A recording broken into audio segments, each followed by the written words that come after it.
Ba't nandiyan ka? Wala po, nagpapahangin. Uwe, hindi nga, kilala kita eh. Estudyante kita yung dati. Ha? Saan po? Hindi ko kita maalala. Sa B College. Teacher mo nga ako sa AP. Si Sir M po ba kayo? Ano pang ginagawa niyo dito? Oh, kilala mo naman pala ako eh. Kaya ako nandito, namamasyal lang ako kasi nakita kita nag-iisa. Alam mo na, pag may pinagdadaanan ka, pwede kang lumapit sa akin. Wala po talaga. Sige na, sabihin mo. Makikinig ako. Sige na nga po. Ano po kasi yung nangyari ng susundahan? Kasi po nag-rehearsal po sana ako nun. Kaso nga po meron pong dumaan ng mga babae. Tsaka nakita ko po sila pinagagawa ng punitan. Kaya naman po naging ganito po kasi iniwan lang po ako ng tatay ko. Kaya lang po Alam mo na, may mga ganyan talagang tao na hindi pa mula sa totoong mundo. Kaya nga po, iniintindi ko na nga lang po sila. Matanong ko lang, kung nag-aaral ka pa ba? Hindi na nga po sir eh. Kasi wala po akong pangsusus sa sarili ko. Tsaka po sa anak. Kasi nga po, hindi na rin po ako binibigyan ng pang ng mga magulang ko. Tsaka po yung tatay ng anak. Gusto mo bang tulungan kita makapasok sa Sebastian National High School next year? Sige po, pag-iisipan ko na lang po muna. Pero salamat po Tulad na po kasi natin pa wala na po kong Ay hindi, libre lang daw kasi arts yun. Saka ako rin, magiging teacher mo rin.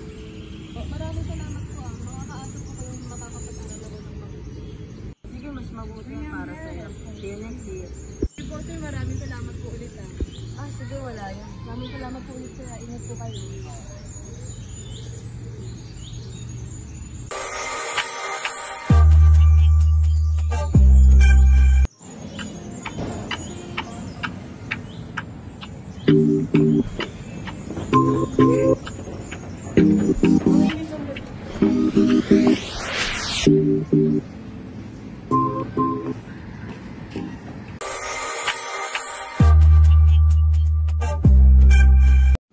Itong proyekto na aming binahagi para sa inyo ay para sa mga teenage pregnancy na wala kakayahang mag-aral dahil sa financial.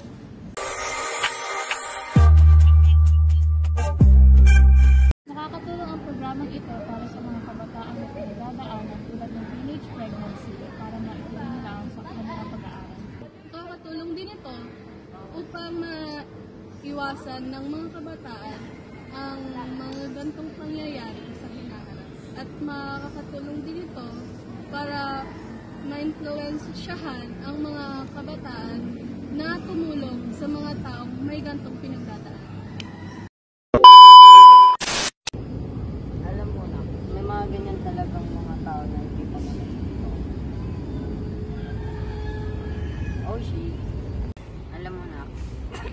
Bigat! We, di nga. Ganun po ba? Ano nga ganun?